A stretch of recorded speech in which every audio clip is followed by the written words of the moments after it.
করেছে, খুব ভালো লাগছে। আর মিতাকে অনেক অনেক ধন্যবাদ। কি দিয়েছো? আমি জল দিই মানে ডুমু ঠিক।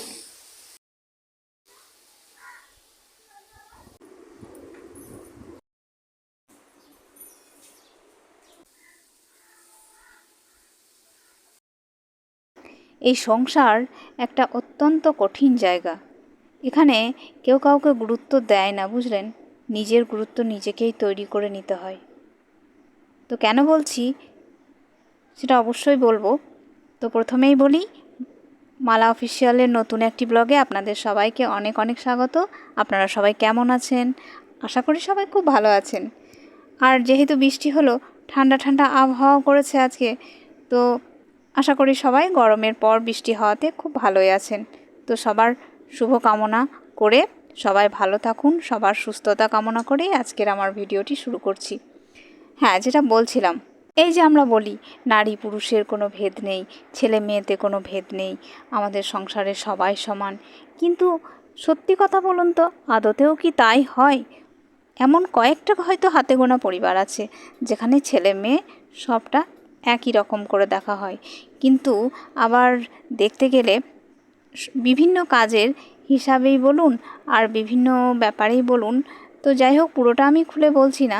তো ছেলে মেয়ের বৈষম্য কিন্তু আমাদের সংসারে আমরা নিজেরাই তৈরি করি। দেখবেন, একটা মেয়েকে সবসময় এটা শেখানো হয় যে ভালো মেয়ে হয়ে থাকো, ভালো বউ হয়ে থাকো, এই সমস্ত কথা। কিন্তু একটা ছেলেকে খুব একটা এই সমস্ত ব্যাপারে তাকে শেখানো হয়ও না বা তাকে বোঝানোও হয় না, হয় কি না বলুন? তো যাই হোক, তবে একটা কথা বলবো যে আমাদের আগের জেনারেশন যেগুলো ছিল, মানে আমাদের ঠাকুমারা মায়েরা এমন অনেক সুযোগ সুবিধা থেকেই বঞ্চিত ছিলেন। তো সে তুলনায় আমরা এখন অনেকটাই এগিয়েছি, কারণ আমরা অনেকটাই সুযোগ সুবিধা পেয়ে থাকি বা আমরা নিজেরাই নিজেদেরকে গড়ে তোলার অনেক সময়ও পাই বই কি। কিন্তু ওনারা সেটা পেতেন না। তবে এই সমাজে থেকে বা এই সময়ে থেকেও যদি আমাদেরকে অন্যের মুখাপেক্ষী হয়ে থাকতে হয়, তাহলে সেটা বড়ই নিন্দনীয় বলে আমার মনে হয়। প্রত্যেকটা মানুষের মধ্যে কিছু না কিছু একটা গুণ থাকবেই। তো সেই গুণটা কাজে লাগিয়ে বা সেটাকে নিয়েই সেই এগিয়ে যেতেও পারে এবং এগিয়ে গিয়ে নিজের পরিচয় তৈরি করতেও পারে। কিন্তু জানেন, আমাদের সময়ের ভুলে অনেক সময় আমরা সেই সমস্ত জিনিসগুলোকে হারিয়ে ফেলি। মানে আমাদের নিজেদের মধ্যে যে গুণটা আছে সেটা হয়তো আমরা বিবেচনাও করতে শিখি না সেই সময়টা, বা সেটাকে আমরা কাজে লাগাতেও পারি না। এরকমও কিন্তু আমাদের জীবনে হয়ে থাকে। তবে আলটিমেটলি একটা কথা আমি বলতে পারি যে প্রত্যেকটা মেয়ে ছেলে সবাইকেই সমান করে দেখাটা দরকার। আর মেয়েদের জন্য বিশেষ করে বলবো, নিজেকে ভালোবাসাটা খুব দরকার। নিজেকে আয়নার সামনে দাঁড় করিয়ে একবার যদি সে জিজ্ঞেস করে যে আমি কি সবসময় অন্যের জন্যই বাঁচবো নাকি নিজের জন্যও বাঁচবো। আমরা কিন্তু অনেক সময় দেখেছি, আমরা নিজেদেরকে দিয়েই দেখি না, নিজেদের ছোট ছোট শখ, নিজেদের নিজের ছোট ছোট ইচ্ছা, এই সমস্তগুলোকে কিন্তু সংসারের জন্য আমরা একদম বলিদান দিয়ে দিই। কিন্তু ন্যূনতম স্বাধীনতা যেটা, সেটাও কিন্তু প্রত্যেক মেয়েরই পাওয়ার অধিকার আছে বলে আমার মনে হয় অন্ততপক্ষে। তো কেন বলছি একথা অবশ্যই কিন্তু এটা ভাবার বিষয় নয় যে আমি আমার সংসার থেকে কিছু সেরকম ব্যবহার পেয়ে কি বলছি না। আসলে সর্বোপরি আমার মনে হয় এই কথাগুলো মাঝে মধ্যে একা থাকি, বিভিন্ন রকম চিন্তা বা বিভিন্ন রকম কথা আসে মনের মধ্যে, তো সেগুলোই আমি আপনাদের সাথে শেয়ার করছি। ভালো হওয়া মানে সবসময় অ্যাডজাস্টমেন্টটা ভালো থাকতে হবে, এটাই হচ্ছে বিষয়। কিন্তু এই অ্যাডজাস্টমেন্ট শুধু কি মেয়েদের থাকা দরকার নাকি ছেলে মেয়ে উভয়ের থাকা দরকার? এটা কিন্তু আমি দেখি বেশিরভাগ পরিবারেই ছেলেদেরকে কিন্তু এই শিক্ষাটা খুব একটা দেওয়া হয় না। আমি নিজেই দেখেছি, অ্যাডজাস্টমেন্ট মানে সেটা মেয়েরা করবে, এটা কিন্তু একেবারেই ঠিক নয় বলে আমার মনে হয়। আরও আছে আমার মনের কথা, সেগুলো হচ্ছে, যেমন ধরুন, নিজের কথা কম ভাবো, অন্যের কথা বেশি ভাবো। নিজের সাথে হওয়া ছোট ছোট অন্যায় বলুন বা নিজের সাথে ছোট ছোট যেগুলোকে না পাওয়ার হিসাবও বলতে পারি, তো সেগুলো আমাদেরকে ইগনোর করতে হবে। কেনই বা হবে এরকম? তবে আমি মনে করি অন্যের কথা ভাবাটা ভুল নয়, কিন্তু নিজের কথা ভুলে গিয়ে, একেবারে ভুলে গিয়ে অন্যের কথা ভাবাটা নেহাতি বোকামি, তাই নয় কি বলুন? এখনও এমনও অনেক পরিবার আছে যেগুলোকে বলতে দেখি, মানে একটা মেয়েদের বয়সের একটা নির্দিষ্ট বয়স পেরিয়ে গেলে তাদেরকে এটাই শেখানো হয় যে তাদের নাকি বিয়ের বয়স হয়ে গেছে। তো বিয়ের বয়স হয়ে গেছে মানে কি? তার মানে তার জীবনের লক্ষ্যটা হচ্ছে শুধুই বিয়ে। মানে তার যদি ইচ্ছাও থাকে যে সে আরও কিছু করবে বা এগিয়ে যাবে, সেখানে কিন্তু তার পরিবার ছাড়া সে একা কোনো মতেই পারবে না। তো সেক্ষেত্রে কি হয়, অনেক সময় অনেক মেয়েদের জীবন এমন করেই কিন্তু শেষ হয়ে যায়। যেমন ধরুন, তাকে বোঝানোই হলো তার পরিবার থেকে যে তার জীবনের আসল উদ্দেশ্য হচ্ছে বিয়ে দিতে হবে, মানে বিয়ে করতে হবে। তো যাই হোক, আর সেটা কেমন, সেটা অবশ্যই কোনো একটা ভালো পরিবার, মানে ভালো পরিবার মানে কি, মানে কোনো সচ্ছল পরিবার। মোট কথা হচ্ছে যে একটা সোনার শিকল গলায় পড়া, মানে সেটা কুকুরের মতোও জীবন যাপন করতে হতেও পারে। তো যাই হোক, সেটা কিন্তু একেবারেই প্রযোজ্য নয়। কিন্তু সেক্ষেত্রে যদি কেউ চায় যে সিংহের মতো জীবনযাপন করতে এবং সেটা স্বাধীন চেতাভাবে, আমার মনে হয় সেটা অনেক বেটার। তবে হ্যাঁ, স্বাধীন চেতা বা স্বাধীনতা মানে স্বেচ্ছাচারিতা নয়, এটাও ঠিক। তো যাই হোক, এই সমস্তগুলো চারপাশে দেখছি এবং দেখে অনেক কিছুই মনে হয়। তো সেই সূত্র ধরেই আজকে আপনাদের সাথে এই সমস্ত কথা শেয়ার করা।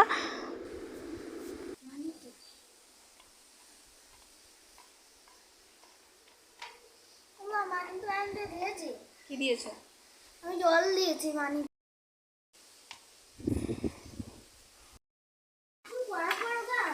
কথা বলো।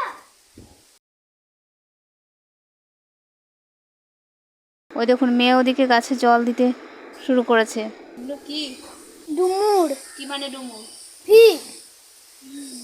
কি হবে বলো তো এগুলো? হবে? করছি। এইটা দুটো ভালো।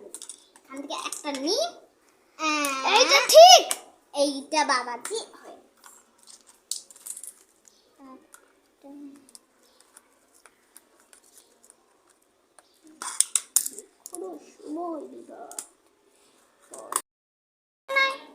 আরে ভেঙে আচ্ছা না।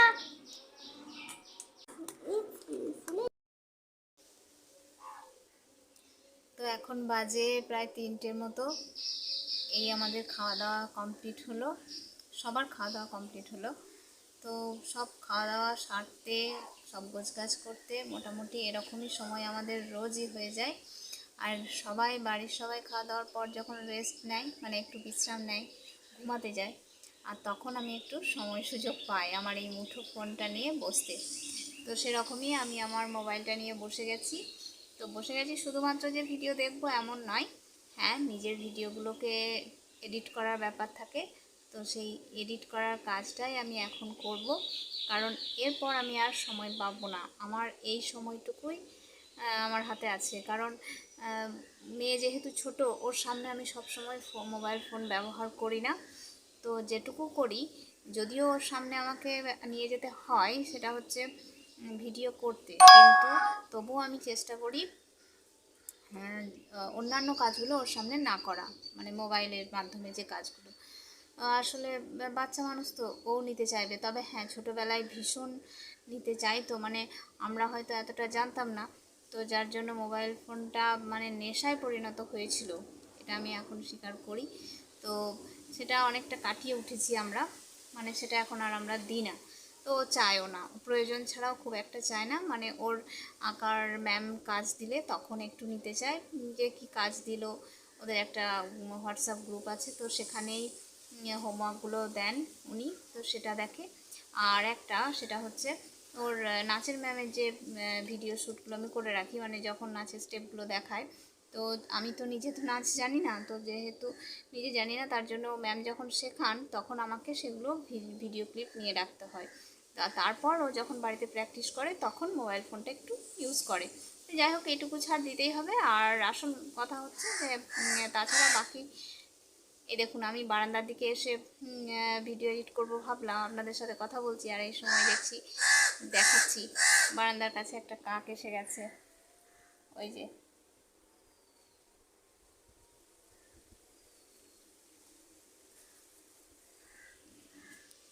তো যাই হোক, ও নিজের জায়গায় চলে গেছে। তো এখন আমি ভিডিও এডিট করব আর আজকের ভিডিওটাও পোস্ট করতে পারবো আশা করি। তো আপনারা যারা নতুন তারা আমার চ্যানেলটিকে অবশ্যই সাবস্ক্রাইব করে নেবেন, আর যারা দেখছেন তারা দেখুন। আর সবাইকে বলি যে যেমন বলি রোজকার, যে আমার ভিডিও যদি ভালো লেগে থাকে তাহলে অবশ্যই লাইক করবেন, কমেন্ট করবেন। আর হ্যাঁ, আমার বন্ধুরা কমেন্ট করছে, মিতা কমেন্ট করেছে, আমার খুব ভালো লেগেছে। আরও আমার কিছু বোন বা কিছু পরিচিত মানুষ কমেন্ট করেছে, নামটা এই মুহূর্তে মনে পড়ছে না, সুস্মিতা করেছে, খুব ভালো লাগছে। আর মিতাকে অনেক অনেক ধন্যবাদ আমার ভিডিও আমার পাশে থাকার জন্য। তো যাই হোক, এভাবেই আমার পাশে থাকলে খুব ভালো লাগবে। তো আমি আমার মতো করে চেষ্টা করে যাচ্ছি। আপনাদের ভালো লাগলে অবশ্যই লাইক কমেন্ট করবেন আর পাশে থাকুন, এটুকুই। তো আজকের ভিডিওটা আর বেশি বড় করছি না। ভালো থাকুন, সুস্থ থাকুন, দেখা হচ্ছে নেক্সট ভিডিওতে। টাটা।